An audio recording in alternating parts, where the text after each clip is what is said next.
बाटे चांद ऐसन चेहरा रूप सुघर सुनहरा।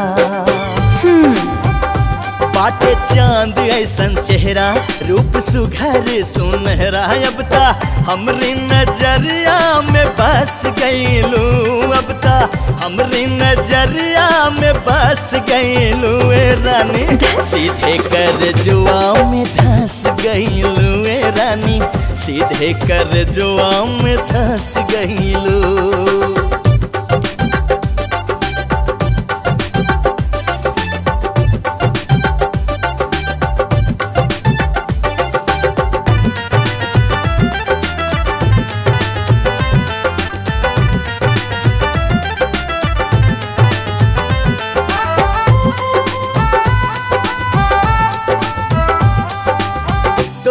हर हर एक अदा का तिलाना, तोहरा के देखिया हूँ भरेला जमाना। अखियन में सपना संवर जाएदा, अंग अंग के औरी निखर जाएदा। खिलल फूल पे अब ही डेरा ना डाला, मोहब्बत के दिल में उतर जाएदा। हो तो हर हर एक अदा का तिलाना, तोहरा के देख आहू भरेला जमाना। कैसे न होखी बोला तो हर दीवाना, जब हमरा के देखी के हंस गईलू ए रानी।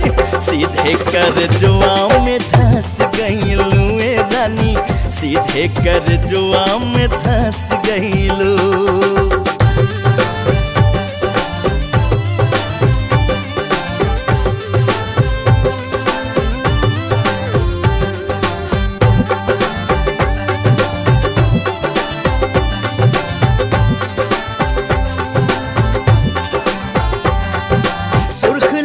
ओठ तोहर लागे गुलाब हो, तोहरा आगे फीका शराब हो। प्यार बा अधूरा, इकरार बा अधूरा, गुलशन बिना सब बहार बा अधूरा। जब तक ले आसे पलट के ना देखे, सगरो सजल सिंगार बा अधूरा। हो सुर्ख लाल ओठ तोहर लागे गुलाब हो, तोहरा आगे फीका शराब हो। कैसे न होई बोला नियत खराब, जब बन के नगनिया तू डस गईलू ए रानी। सीधे कर जुआ में धस गईलू ए रानी, सीधे कर जुआ में धस गईलू।